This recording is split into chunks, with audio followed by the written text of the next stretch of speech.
You're listening to the Pace Radio Network here at paceradio.net. The views expressed by the individuals during this broadcast are their own opinions, and they may not be the same as those of their group or other organizations they may be involved with. All medical advice during our broadcast is not a medical opinion and should be checked with your medical physician.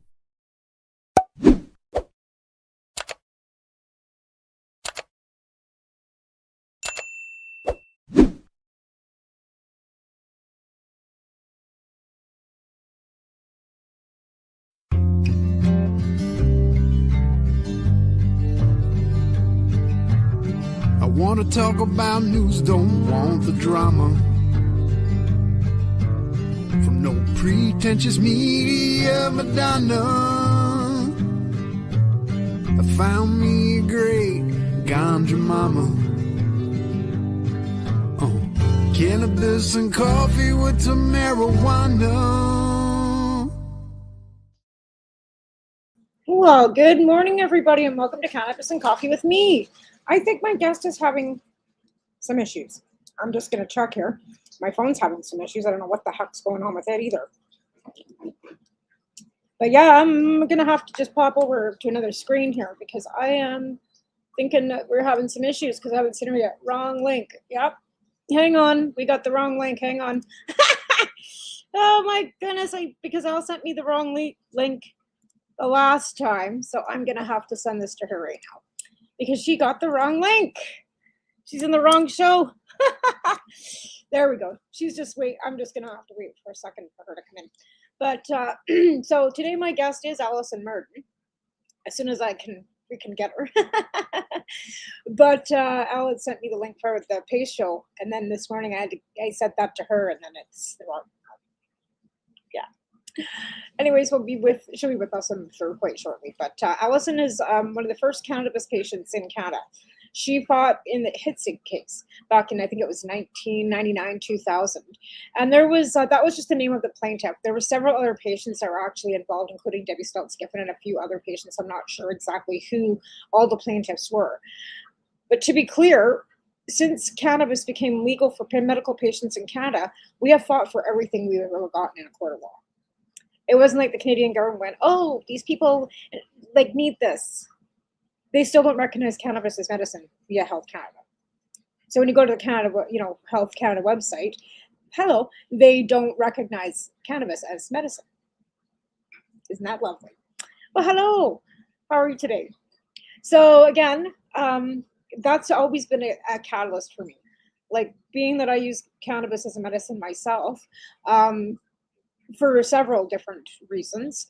For them not to recognize it as a medicine is ridiculous on all levels, considering we have a medical marijuana program in Canada and have had since 2000. But to be clear, that was forced on them by a Supreme Court of Canada ruling, and it was called the Hitzig case. And then we've had to have several different cases since then. There was the Allard ruling, which was our growing. Hang on. I think we're having some issues again. Not working. No. Okay, let's hang on a second here. Let's see if I can try this again. We're going to go here. We're going to go Command C, and then I'm going to go here, and then I'm going to go back over here. I don't know if she's having issues. It should be the right one.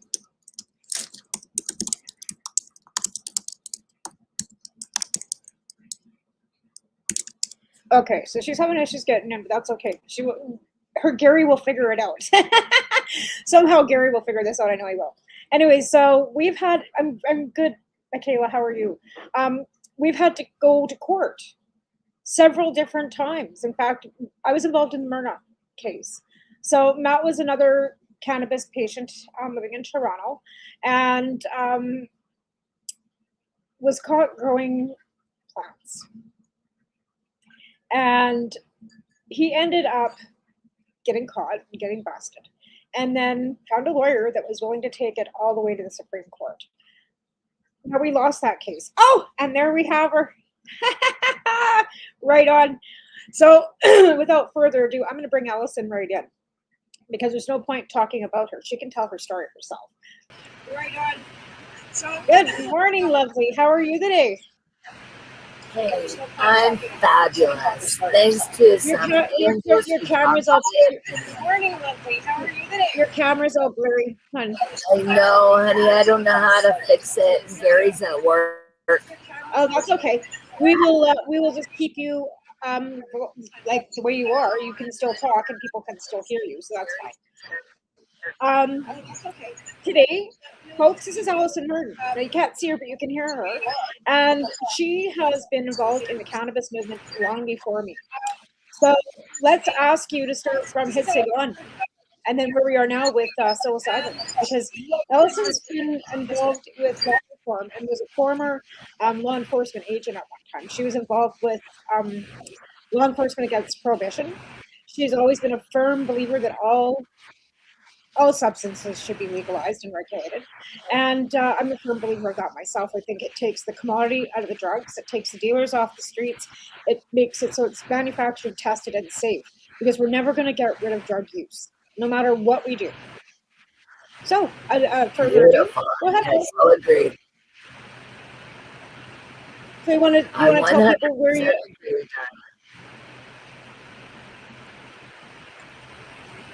Go ahead. Oh, I said I 100% agree, sweetie. We have to legalize and regulate every single substance for the first thing, because patients like me need access to these substances. Exactly. So do you want to tell our listeners what you suffer with, what your affliction is? Because I can't pronounce it. And what you're using and what you're fighting right now, because you're fighting for legalization of psilocybin at this point. After we've gone through the cannabis, you're on to psilocybin. So let's get back to what your affliction is and what you're using to control your pain levels. You bet, Tamara. I've been all about, for over 35 years, I've been fighting in Canada to legalize not only cannabis as medicine for people like you, but also I one step further, because again, I'm a retired law enforcement officer and I battle primary progressive multiple sclerosis and a nasty 24 hours a day pain in my face called trigeminal neuralgia, which is apparently the worst pain known to medicine, also called the suicide disease. So as soon as I heard those words, I thought, that's not me. I'm going to find answers. So I went all over the internet, honey, and all over the world looking for help. I've been using psilocybin for over 30 years through my neurologist, but I wasn't using enough until 2017, when I upped my dose to 5 grams per time. I actually got relief from this pain in my face. If I do that every 2 hours, I have no pain at all. So that's what I live with, Tamara, and I've been fighting for everybody around the world to have access to all of these substances for the exact same reasons that I do.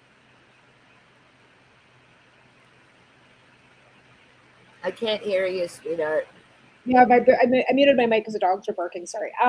Now we've also been for so long, people have been always told to microdose mushrooms, right? Microdose the psilocybin, microdose for depression and anxiety and all these things. Now that's effective for some people too, but you're finding now that the higher dosing is more effective for pain because it blocks the neurological pain receptors. Is that right?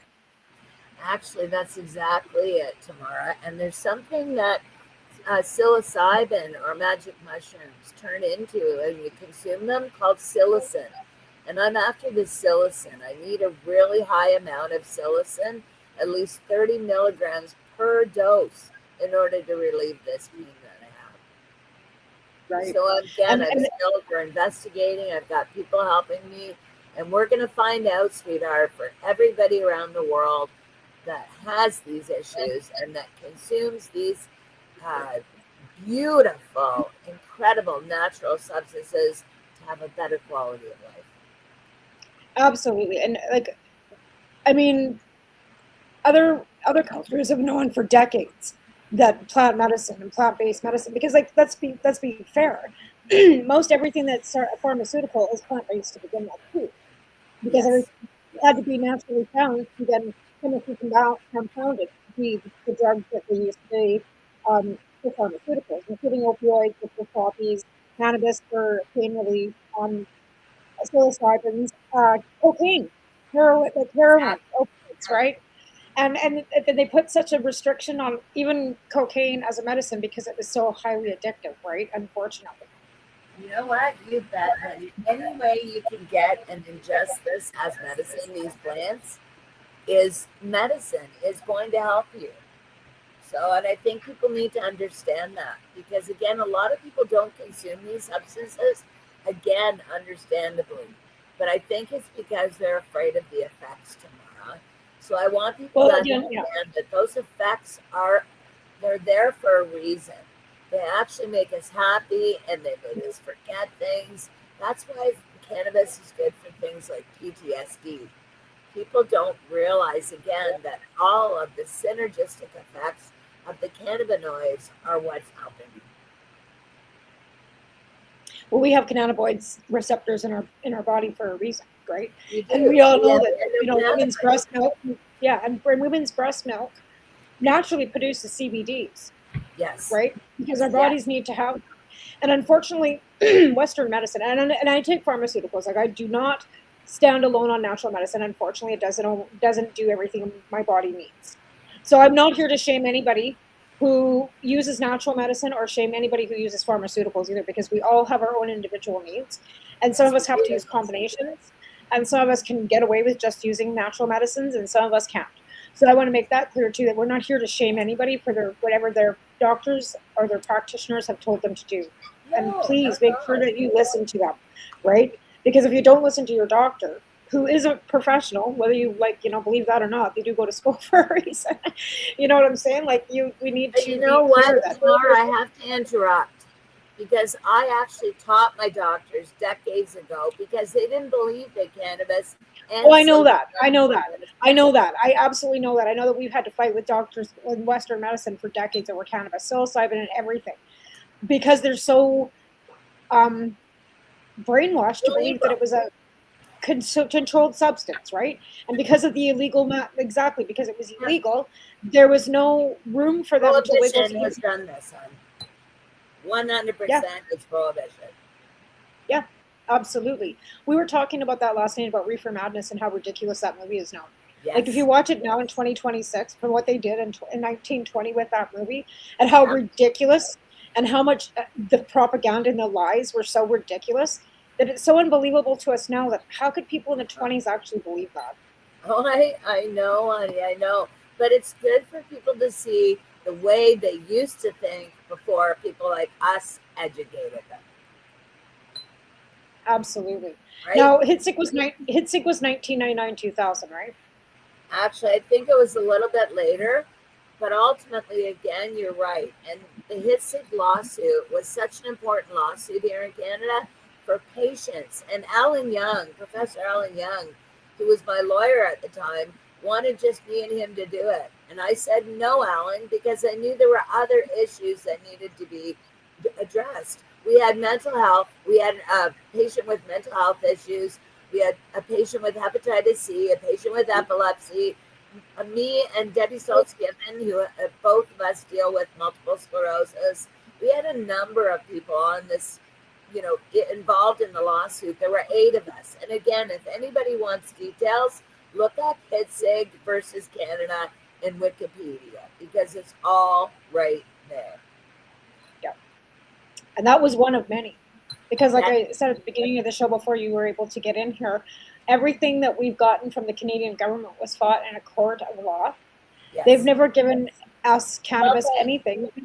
Legalization wasn't even for us. We took the government to court 12 times, Tamara, for cannabis. Right? Yeah. But even with legalization, it wasn't given to us. It wasn't given to us. It was basically a forced legislation too. And at the end of the day, they had already made a mess of the patients with the licensed producers, and they had these big industries and didn't know what to do with them. You know what, honey? And again, that's why the program isn't working. It's all, again, based on prohibition. The government did not want to legalize and regulate cannabis to begin with. And now that they have, they're actually up in arms because people are happy. And what's happening is, again, it's supply and demand, as you know, Tamara. So people are going to consume these things, whether or not they have a legal source. So again, for our government to legalize and regulate all of these substances once and for all would be the answer to me, because I'm going to go after them for LSD and. You want me to tell you why they won't? No, I'm going to tell you. This is my scenario. This is my scenario as to why they don't do that. Because now they've made treatment into human trafficking in an industry.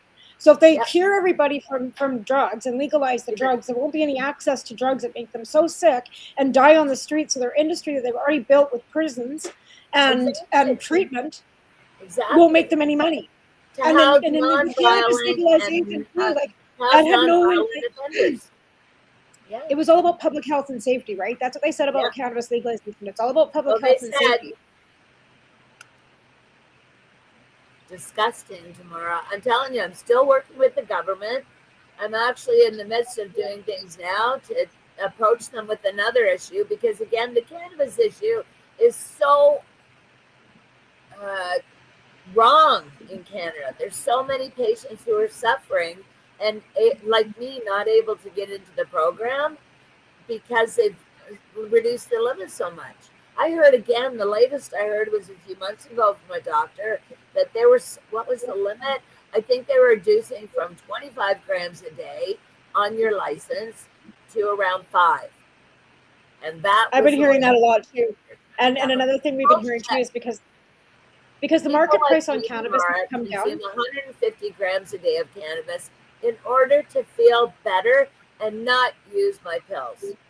That's what the government's fighting us with.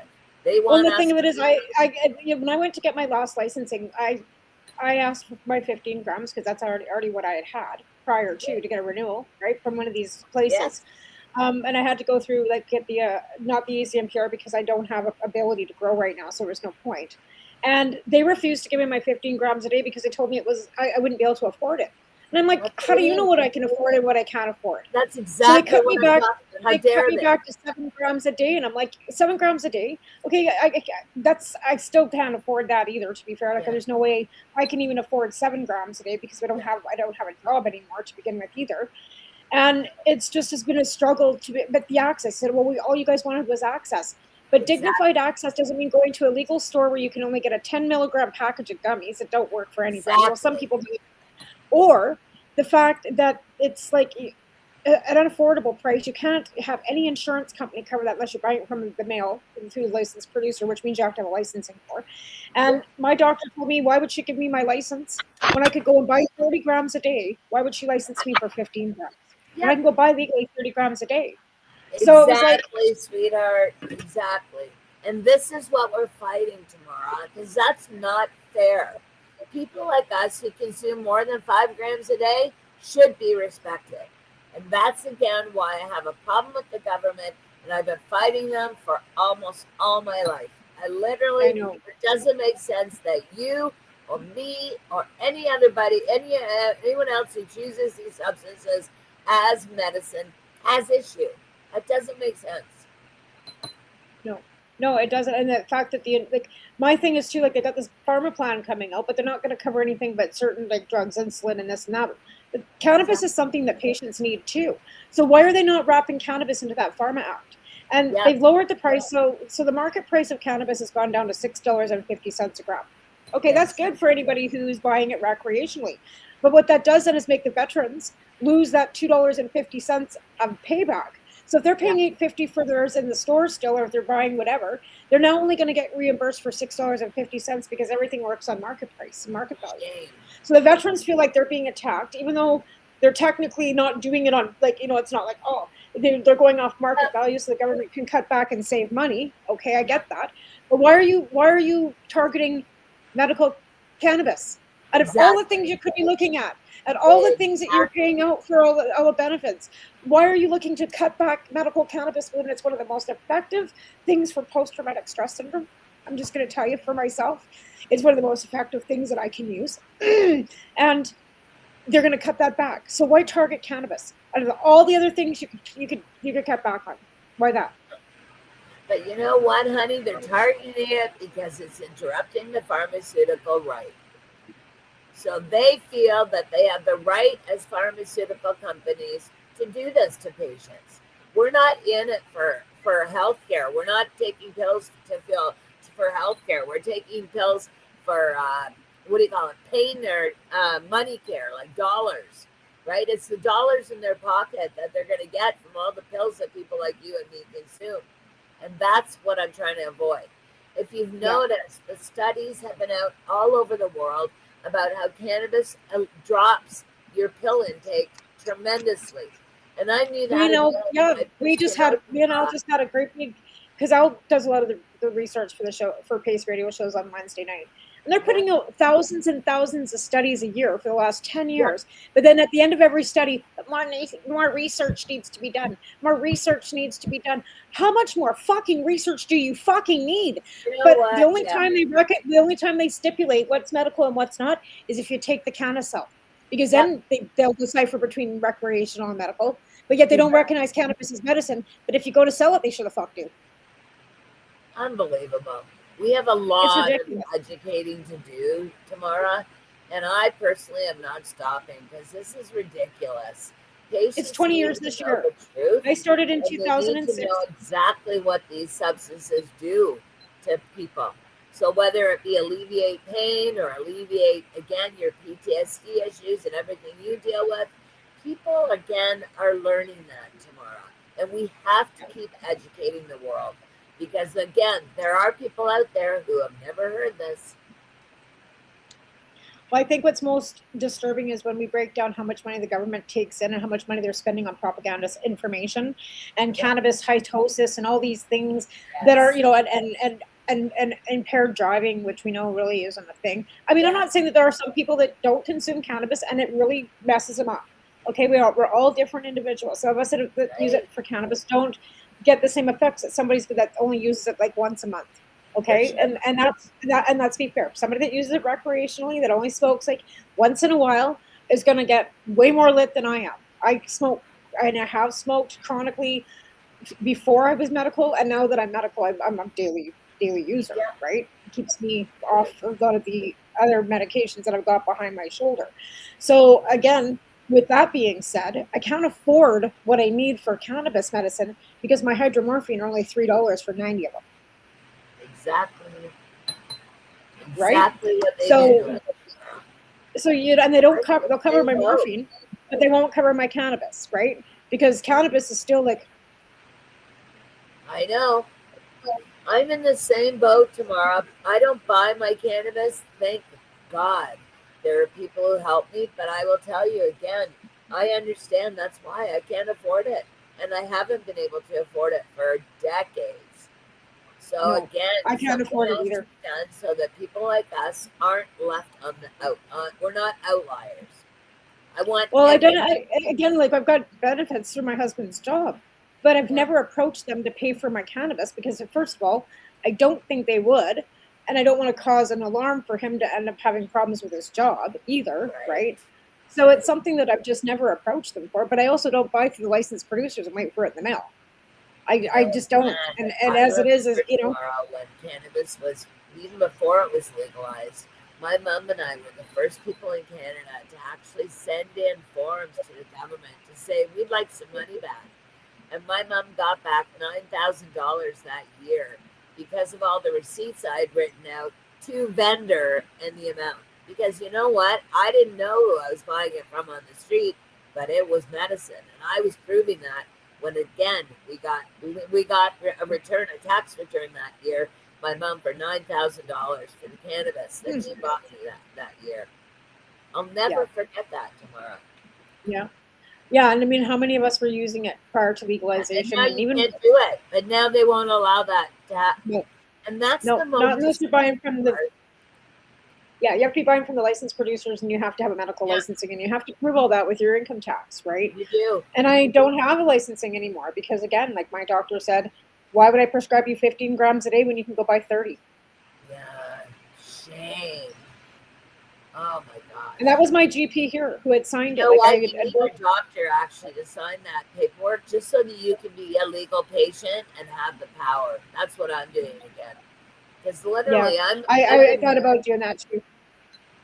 Yeah, I've been fined for 5 or 6 years without a license, without a cannabis license, and I personally don't care. because my health is not changing and people know I consume cannabis, and that's enough for me. Bottom line, though, again, I was educated by a friend of mine, Sherry Bennett, recently, who actually mentioned that if we were legal, again, we'd be counted as a legal patient in Canada, and we'd have more power when we're out in public if we ever get it. Well, that's it. That's a thing that Michelle Rainey said to me when I first got my licensing back in 2012. You can be louder if you're legal. So that's why I got licensed to begin with. That was one of the reasons why I flew to Ontario and got my licensing to begin with. But again, too, like our numbers have gone from over 50,000 licensed patients down to about 10,000 again because of legalization. People aren't going to get their licensing anymore. There are 180,000 legal cannabis patients in Canada, Tamara. Oh, is there? Oh, that's great. Montel last year, and with that number was quoted. So again, it's not that legalization is changing much; it's just interfering with us. So we're not. Yeah. I mean, legalization, yes, is the reason that we're having all the problems we're having. But again, they're interfering with the medical end of this, product or this substance. It's not the same. Medical and social. I can't go to a social. I can't go to an Ontario cannabis store and even get what I need in a day. Again, I consume 150 grams of cannabis in a day. And then I just had 8 grams of mushrooms. Where the heck would I get that from? And again, that's why we're fighting for legalization, because patients like us consume these products just out of, curiosity, trying to feel better. Well, that's the thing. Like, who wants to be all hopped up on opioids? Because their side effects to those are way worse than any side effect you're going to get from cannabis or psilocybin. I need those knock me right out. I'm prescribed so much for my pain. I can't even lift my head off the pillow, let alone get out of bed. And that's, again, why I've been fighting, because I don't want to live like that. I want to have my life. I want to be able to get up and talk and do things and educate people as to why I'm still here. Let alone, again, why everybody else is doing well. Exactly. And that's the thing, like you've been like the lead of the global marijuana marches for years. Whether you're in your wheelchair or whether you're walking, you're always out there.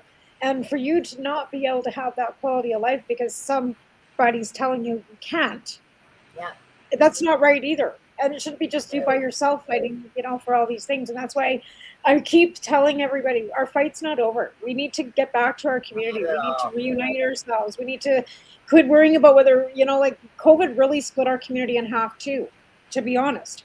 Like that's what really broke our community in half. We really found out who people were when the pandemic started.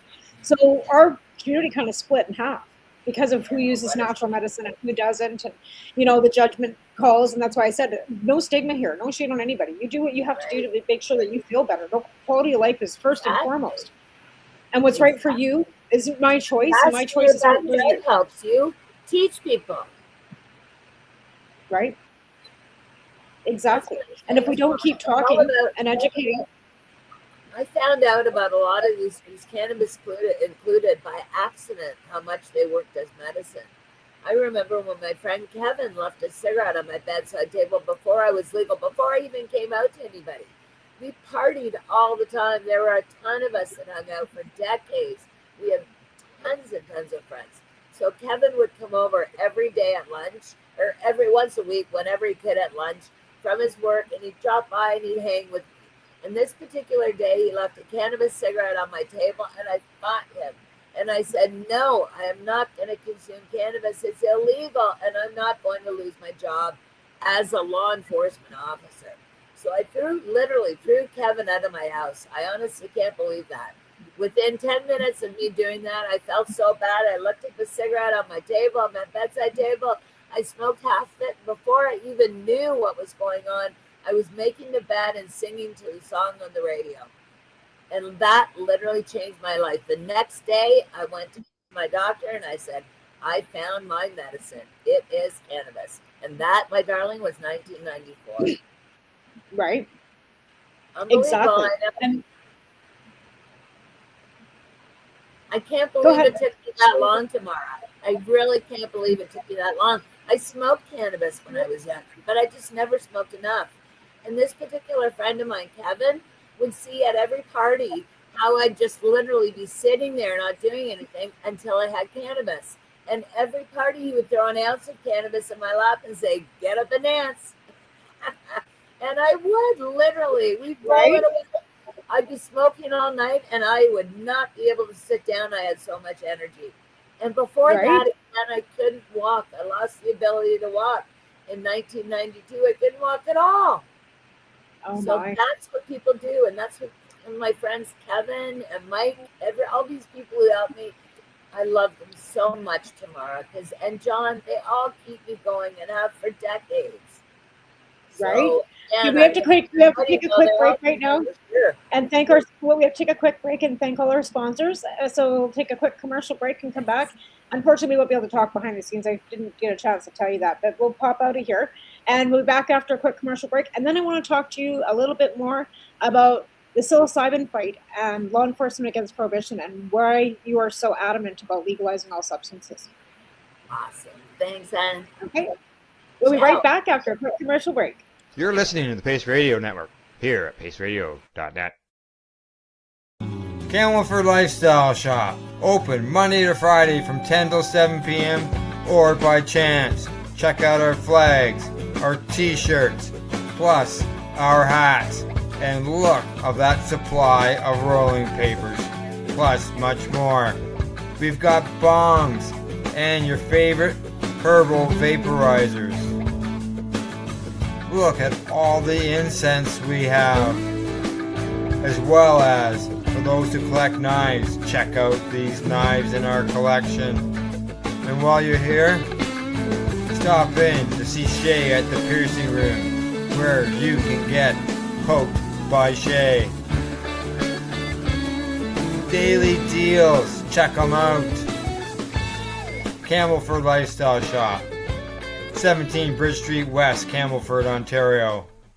What do you find at paceradio.net? People advocating cannabis education.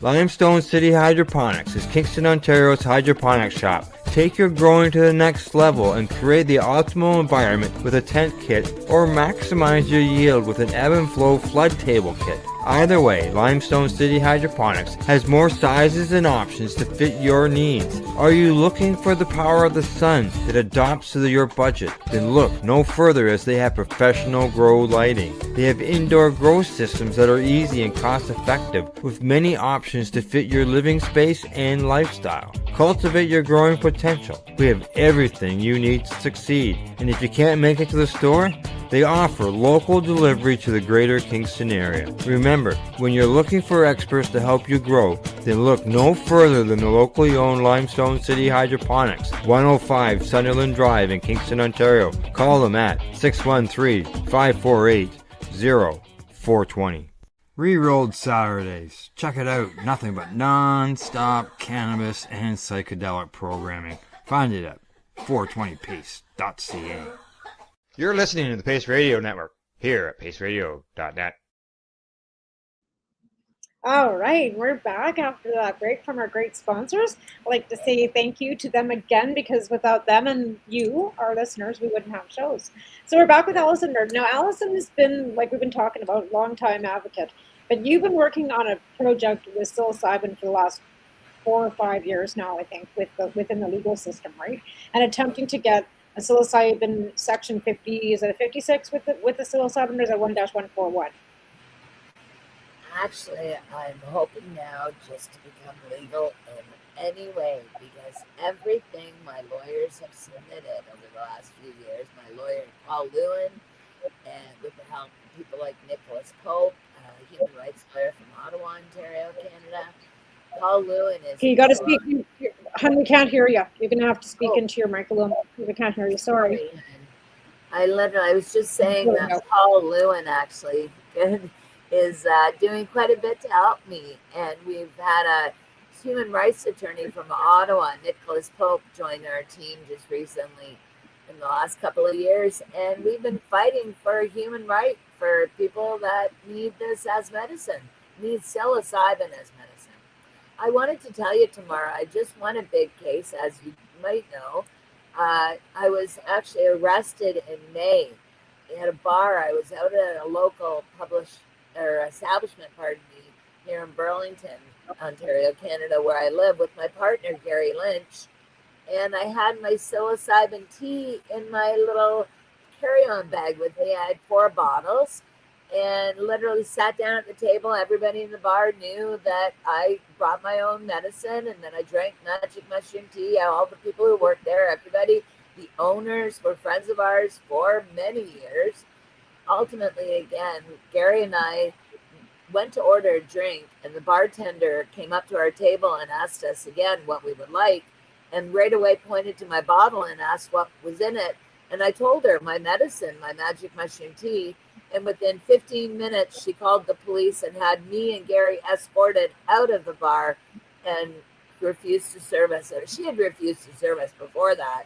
But ultimately, the Killing Time band were playing. And again, none of us really understood what was going on because we were sitting right beside the band. And so sure enough, they started playing the song, Does It Make Sense? Wouldn't you know it? That's when the police walked in during the song that they wrote for me, called Doesn't Make Sense. So check that out on YouTube for sure. But ultimately, the Killing Time band. Yep, the Killing Time band. Yep. Yeah. Go ahead. Yeah. So, what did this employee not know you? Was this employee a new employee? Like, what was her point? It was a bartender who we'd never seen before, Tamara. She was young. Right. And as soon as I said it was my magic mushroom tea, we heard later from people that the call that she had put in was that there was a woman doing drugs in the bar.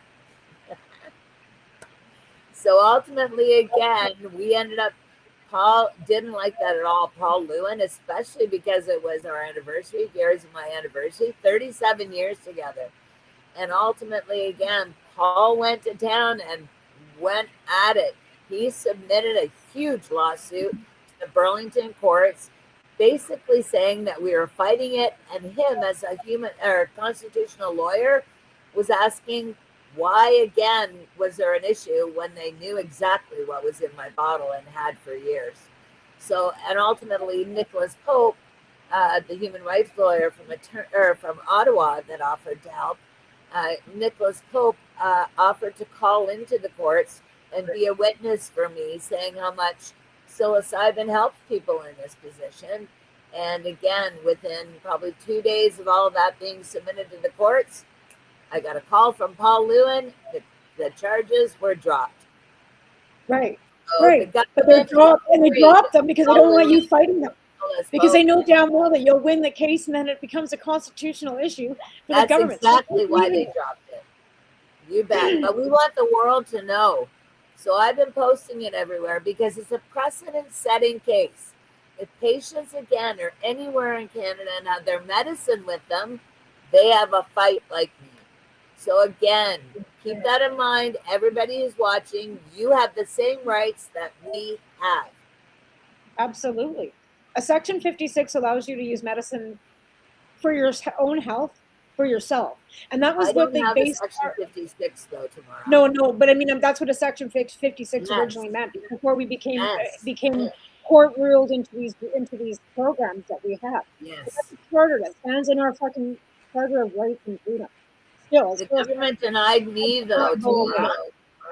The government denied my Section 56 application through Paul Lewin a couple of years ago because they didn't like the amount that I take. And what somebody told me was that there's no amount when you're sick, that it shouldn't be a large or a small amount. It should just be what the patient needs. So again, lastly, I want to tell you, a hospital in Hamilton, Ontario, Canada, just recently got the right to actually study psychedelics as medicine. And Hamilton is right beside me in Burlington, Ontario. So I'm really excited that somebody is finally listening. I was interviewed on the local TV station at CHCH News for this issue on January 2nd, because again, it's huge. And I want people to know that I've been waiting since I've been the first legal patient in the world for pain for psilocybin from 2017. I have been waiting. Right? And that's the thing that people need to hear, because you're not going to read it in the newspaper. You're not going to see it on mainstream media. Like it has to be word of, and that's how we've done everything for decades. It wasn't something that community was picking up on, right? The community we're in is so fabulous because they share all of this. And what these people do is they actually, again, are educating the others by doing this. And that's what I love, is that it's not just the people who are watching or listening, it's the people who pass it on over and over and over again, which is exactly what we want. Well, that's how we all got here. It was hearing somebody else's story, hearing how somebody else got some relief off of this, trying it ourselves, finding the relief, and then spreading that message. And that's what has rippled across our country, and what got us as where we are today. I mean, it's not perfect. Okay, like let's be fair. Medical patients have been left behind, but nobody's looking over their shoulder smoking a joint anymore. Exactly. Nobody's going to jail for fucking pot anymore unless they're. Yeah. So there's some good. There are some good aspects. Why I'd like to see, and this is what I want to get onto next, is why you feel all drugs should be manufactured and legalized in Canada. You better believe it, Eddie. First and foremost, when they're legal, they can be studied even more. So I want people to know that for sure. That's the main reason I'm fighting, because I want them legal so that everybody can study these substances and find out exactly what helps people like me and you. You know, again, tomorrow, we don't know down the road. I've had ketamine on prescription for well over a decade at my local hospital, and I didn't know, again, I didn't stop to think about anything because it helps me. And so all I did was put it in the hands of the doctors and say, this is what I'd like. I don't want an anesthesia. I don't want pharmaceutical anesthesia anymore. Can you please give me ketamine before surgeries? And they ended up doing that. And the funniest thing was, the first time I had ketamine, Gary was absolutely shocked. Not only was I the first person sitting up in the recovery room, but I was the first person dressed, the first person home, and it lasted almost all day. So ketamine, right? But again, and it doesn't give you that groggy, like run out feeling, because ketamine's totally different, right? Yeah, no, I had no effects, no grogginess. As I said, I woke up immediately. I was clear-headed. Gary was shocked. He was sitting beside me, and I didn't know that, waiting for me to wake up. But again, I've had, I don't even know how many surgeries since then, and each one I've had ketamine each time. So again, something to think about for people. If you don't want my father almost died when they gave him pharmaceutical anesthesia. He almost died. And literally that scared me so much that's another reason I looked into these substances. Well, my dad was allergic to penicillin.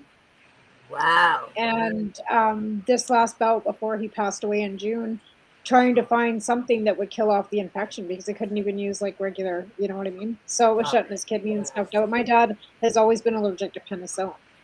Yeah. So even something as like, it's not that he was allergic to anything else. I'm not allergic to any pharmaceuticals as far as I know. But my dad was allergic to penicillin, and he was a diabetic too, and was regularly getting infection and trying to fight the infection because he was a diabetic too, being antibiotic pretty much resistant, right? Right. The same way I am with opioids. It's funny. Again, there are people all like that out there. And this is the thing, is that we're all different, as I heard you say earlier. You know, I say that a lot too, because what works for somebody, like, because a lot of people say, well, you know, cannabis doesn't do anything for me. I've done this and I've done that. And I said, that's fair.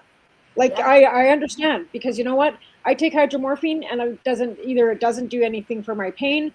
It makes me hyper. It doesn't make me go groggy and sleepy like everybody else. It gives me a fucking headache, and then I don't sleep.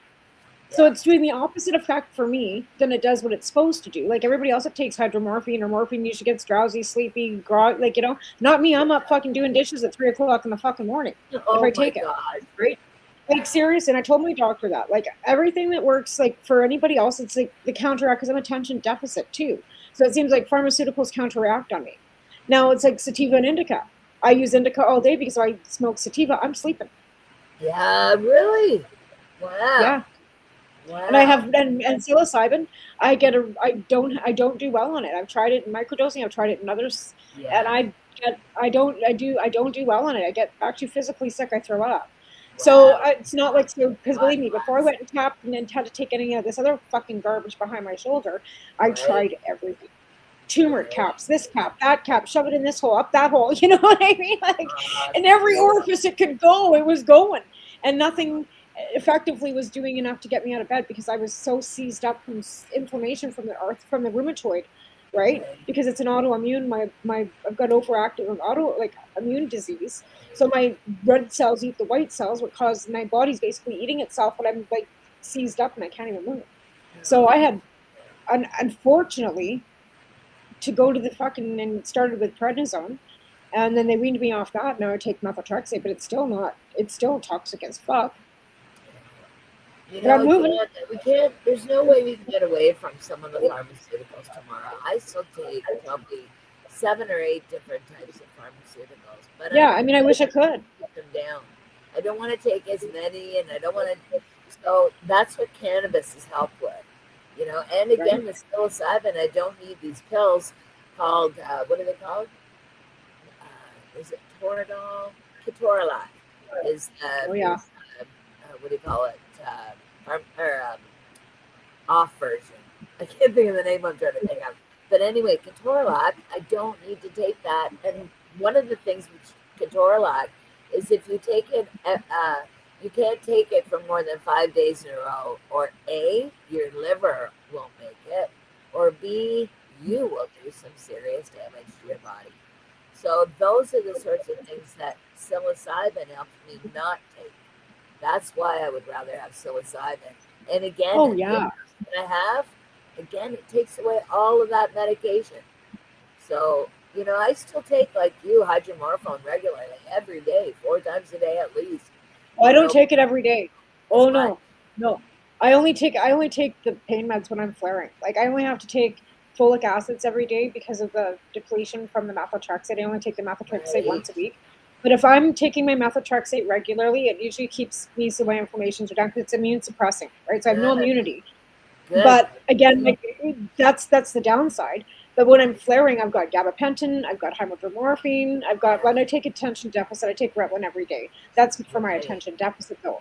But the cannabis keeps it so that I do have to take the hydromorphine. It nauseates me so bad. I only get 2 milligrams because if I take 4 milligrams, I'm puking. So I can't take a lot of hydromorphine, not a high dosage of it, that I'm puking. Again, it gives me a fucking headache and makes me, not that I need to be any more hyper than I already am, right? And right, so I don't take, and then again, the cannabis. That's why we love you. Oh, by the way, Gary says happy birthday, twin, or when it comes on Valentine's Day. Right, we're just another month away. We got another month to be 55. I got 1 more month of 55.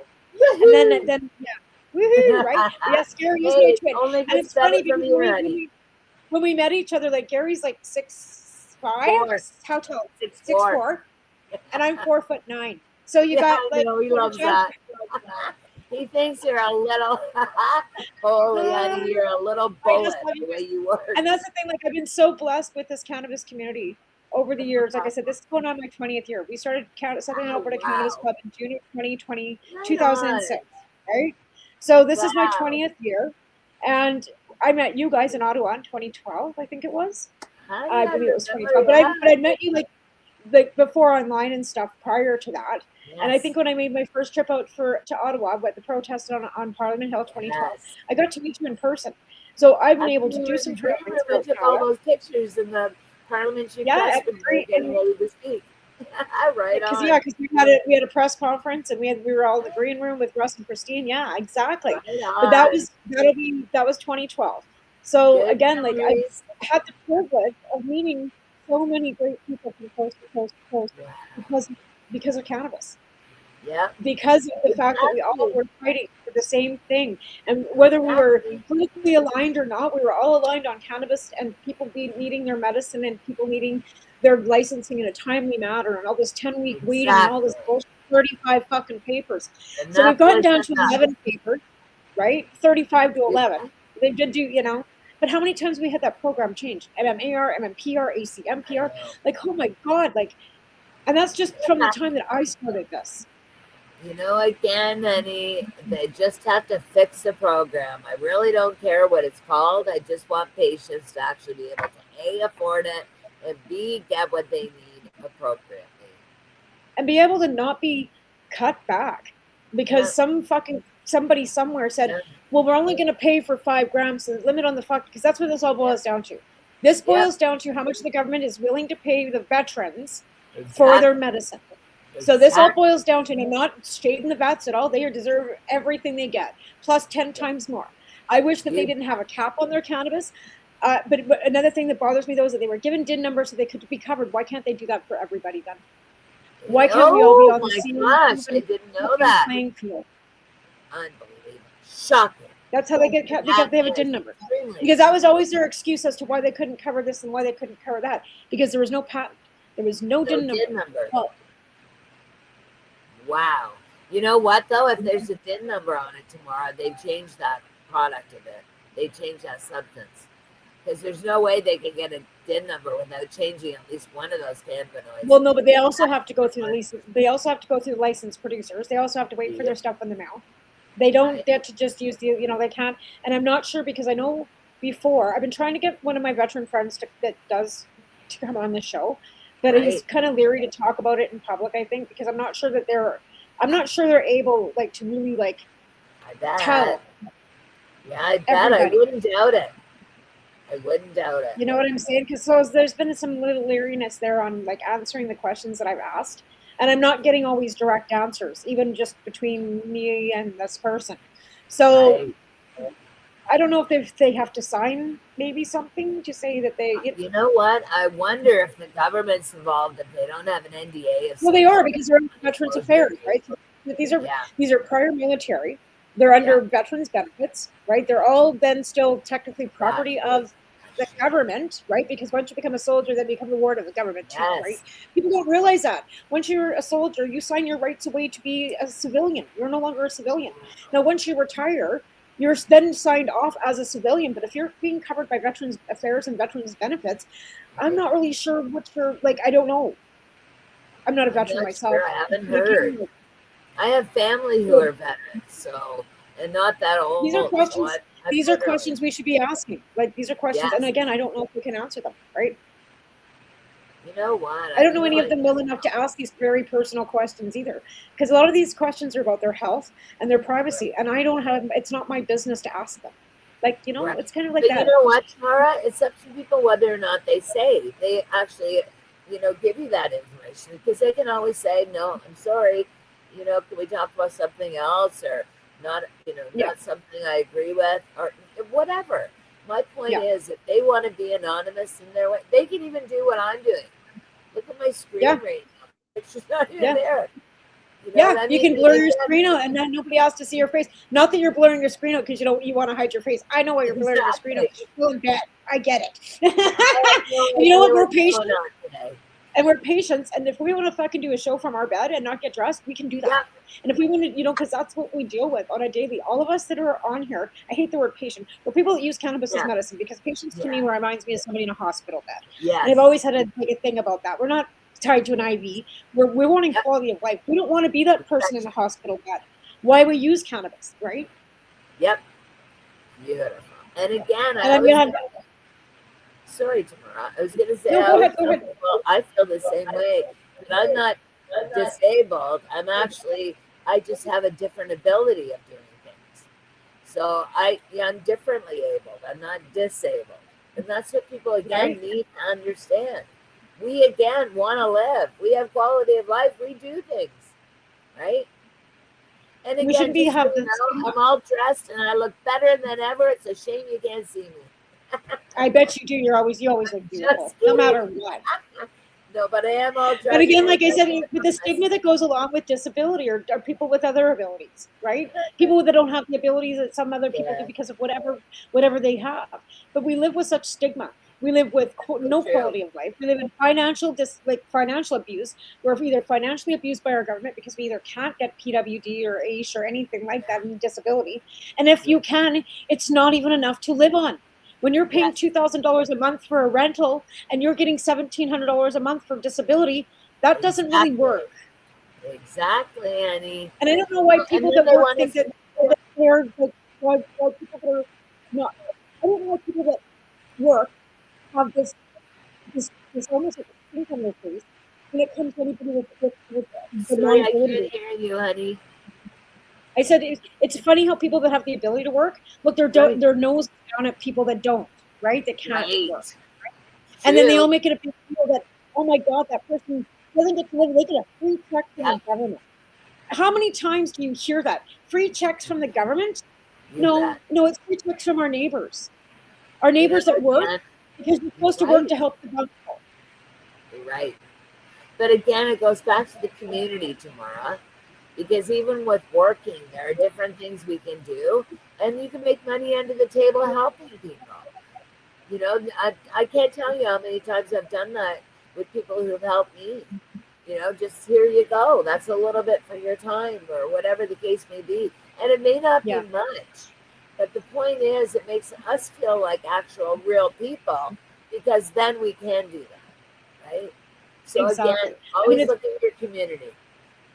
It's been so frustrating for me not being able to work, and then my medical unemployment ran out. So the substitution program has kind of gone to the wayside too, because I realized how much I was funding it out of my own pocket, that the donations weren't coming in as much. So the substitution program has gone to the wayside because I've got no money because I'm not working. I got no income. So and it's not like I don't like, and it's not like Alvin doesn't work. He does. But doctors running into that on the East Coast with the same issue. Yeah, no, and our community used to be so giving, but again, our community isn't as growing. People aren't growing like they used to. Like we don't have designated growers as much as we seem to have had before. I'm not growing anymore. I used to have a garden of 200 plants. I had more than enough to give away, and more than enough to bake with, and more than enough for myself. But now that I'm in a situation where I don't have power to grow even 4 fucking plants, never mind the 200 I was licensed for, I can't even help myself. And that's the fucking problem. I was licensed at 150 grams a day. I was actually finding that, like you, I had a little extra, and rather than put it away for a rainy day, I actually asked all the area compassion clubs if they could use a little extra, and I would always donate to the compassion clubs whatever I didn't consume. So there was always enough for me, but every now and then there was a little more. Because again, I use cannabis in every way. It's 20 times as much cannabis just to make oil. So again, I use oil all the time, and then make food in it and juice it. I was just talking to somebody about that the other day. So there's so many ways other than smoking. You don't have to just smoke to get the medicine. People like me smoke because again, it's the fastest route of administration for pain relief. So if I'm having trouble and my pain's starting, you better believe I'm going to smoke. Yeah. But again, absolutely. And I mean, Cheryl too is finding out such great relief for Haley, right? With the juice, and now with the research for the microgreens, like these are huge steps that we've made, or Cheryl's made with going back to school too. Like Cheryl, went back to school to do this. She went back to do this research. She absolutely went back specifically for this. But Haley, you could have a cover. Like, remember when we first met Haley? She was like nonverbal. She was like a little Skeletor, right? She's like 33 years old now, has a boyfriend, just got her. And I was like having a conversation with her, just like you and I, right? I saw the interview. And this is all like cannabis. And this kid's been like, she's not a kid anymore. She's a young woman, and she's absolutely beautiful. But she was 15 fucking years old when we met her. And now she's 33, and she's still alive and kicking and doing so great.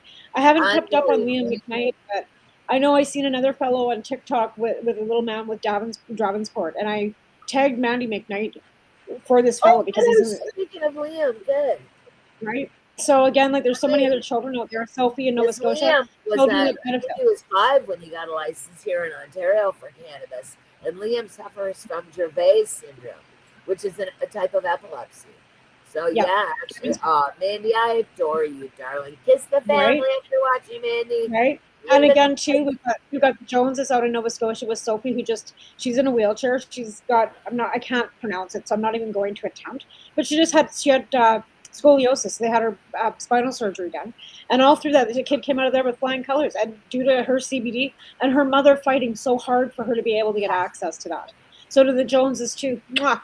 I love you guys. Like, and Nick used to work with Alvin on the rig in Alberta. That's how we first met them, because Nick, her dad, worked with Alvin, and that's how they learned about cannabis, was from my husband. So we've got a very strong tie to that one. And then I mentioned it to Deb, because they're all out in the Maritimes, so we got everybody connected out there. Again, all right, we blew through our hour. We're at time again, Nick. Here.